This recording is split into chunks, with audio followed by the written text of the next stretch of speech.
समाजसेवी स्वर्गीय गणेश साव की 38वीं पुण्यतिथि बाटा मोड़ गणेश चौक के पास मनाई गई। गणेश साव के पुत्र पूर्व पार्षद अनूप साव ने पुष्प अर्पित कर श्रद्धांजलि दी। वहीं भाजपा नेता राजकुमार अग्रवाल, योगेंद्र यादव ने कार्यक्रम में संवेदना व्यक्त की और अन्य लोगों ने भी माल्यार्पण कर उन्हें याद किया। वक्ता ने स्वर्गीय साव को पिछड़ों और दलितों का नेता बताया। कहा कि शोषित वर्ग के हक और अधिकार की लड़ाई में इनकी कुर्बानी को भुलाया नहीं जा सकता। वहीं पूर्व पार्षद अनूप साव ने जब गरीबों के हक की लड़ाई के लिए कोई आगे बढ़ता है तो उसकी आवाज़ दबाने के लिए हत्या कर दी जाती है। उन्होंने सच्ची श्रद्धांजलि देने के लिए हम सभी को शोषितों को सामाजिक न्याय दिलाए पाएंगे। वहीं प्रदेश अध्यक्ष बलदेव माता ने कहा कि गणेश एक क्रांतिकारी नेता थे, हमेशा गरीबों के हक की लड़ाई लड़ते थे।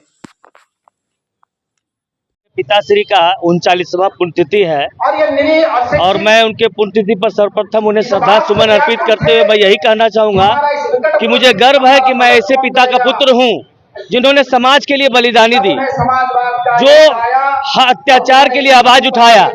वैसे जुल्म करने वाले, शोषण करने वाले खिलाफ मुखर हुए, ये अलग बात है कि उनकी आवाज को दबा दिया गया। लेकिन निश्चित रूप से मैं आपको कहता हूं कि कोई भी बलिदानी जो है व्यर्थ नहीं जाता। उसके बलिदानी के बाद जो लोगों में जो प्रतिकार, जो उबाल उत्पन्न होता है, उसमें कई ऐसे गणेश साव, कई चामू साव पैदा होते हैं। हमें गर्व है अपने पिता पर और हम उनके इस कार्य, उनके जो योगदान, उसके बलिदानी पे हम, हमारे नौजवान जो पीढ़ी है, आने वाली पीढ़ी है, उससे प्रेरणा लेती है और प्रेरणा लेकर के वैसे लोगों के खिलाफ हमेशा मुखर रहती है जो आए दिन गरीब, मजबूर है, बेबस लोगों के साथ अत्याचार करके अपनी दुकानदारी चलाते हैं। वैसे लोगों के खिलाफ अगर लड़ने का जज्बा उत्पन्न होता है, इसीलिए हर वर्ष जो है इसी बाटा मोड़ गणेश चौक के समक्ष उनके जो है श्रद्धा सुमन अर्पित करते हुए लोगों में एक प्रेरणा, एक संदेश देने का प्रयास होता है कि आप भी इसी प्रकार दुनिया में जो आया है उसको एक दिन जाना है। तो ये एक प्रेरणा देने के उद्देश्य से, लोगों में संदेश देने के उद्देश्य से यह पुण्यतिथि, यह शहादत दिवस के रूप में मनाया जाता है कि नौजवानों में एक प्रेरणा जगे कि किसी के साथ भी अगर अत्याचार हो, किसी के साथ भी जुल्म हो, तो आपको मुखर होकर के उससे लड़ना चाहिए। अगर आप जीवन इस दुनिया में आए हैं तो सबको जाना है।